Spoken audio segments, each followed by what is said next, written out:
Socratic inquiry is the way and means to engage with one another. And so I started gallivanting around the country with this Jeffersonian idea of asking diverse Americans, what would you change in the Constitution, if anything? If you could, if you were a framer of a new Constitution today, what rights and responsibilities would you want to have? What price would you be willing to pay? Would you be willing to make the supreme sacrifice that many of our founders would? What would you be willing to do? Because if you're not willing to, then you should excise some of the rights that we have right now, and you might want to add other ones. If you wanted a different type of government, a different scaffolding, how many of you feel like your elected representatives aren't very responsive? Anybody? How many of you feel our government's pretty dysfunctional? Yeah? So you might prompt you to at least imaginatively ask yourself, what would you change if you could? Go the next step and say, well, if I'm with a group of people, how might we engage with one another back and forth and see if we could reach a majority, at least, on what type of government we might want? And then go the next step and say, okay, this is an imaginative exercise, but what would I do? What concrete steps would I take to make my dreams for democracy, if a democratic form of government is what you want? What could I do? What am I willing to do? Because it's really, it's one thing to have this just as an intellectual exercise, but it's another to then ask yourself that difficult question. It's an unsettling question. Are you willing to be the change you want to see in the world? My experience is that change starts with one person here, one person there, but you really have to be committed to it. And most people tend to say, well, I'll do it if so-and-so doesn't. Instead of just saying, why not me and why not now? And let's see what happens. Sometimes things don't start off well, you stumble, you stutter step, but then all of a sudden, maybe it does speak to other people in different ways, and all of a sudden, something emerges from that. But it only begins, that process can only begin if you begin. So for me, I mean, it's been thrilling and humbling when Socrates Cafe has touched so many lives. And now that Constitution Cafe is getting people to talk about the Constitution and explore, and hopefully in thoughtful ways in most cases, what they might change if they could, and then how they might go about bringing about that change.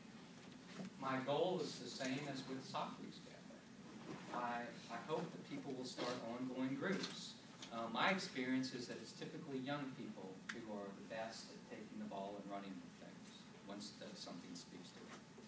If you're ever interested in starting a group, just go to our other webpage, constitutioncafe.org, and there's a guide. You just click right at the top. It says guide, and you click into this very thorough guide on how to establish a group and then how to facilitate it to make sure it's a really thoughtful gathering. So I hope at least some of you will access that and take a look at it. Yeah. Yes. Well, we actually have a similar group on the other campus we were last night. They call it Think Factory. Yes.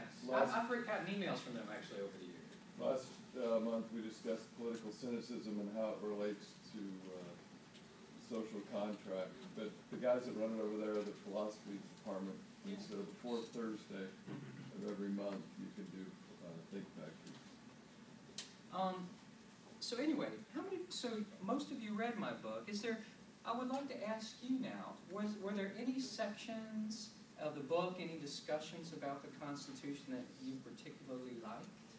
That, there was a constitutional proposal that you thought was pretty cool? Yes. As I was reading and everything, I saw that you pretty much question people on how their opinion is to the Constitution, and then later on you just put down the Constitution Cafe article. So you're pretty much like collecting the articles and everything. Were there any particular articles that you thought that you liked? Anybody? Yes. Oh, yeah. Okay. Yes. I like the Boy Scout one. I thought it was cute. The Boy Scout one.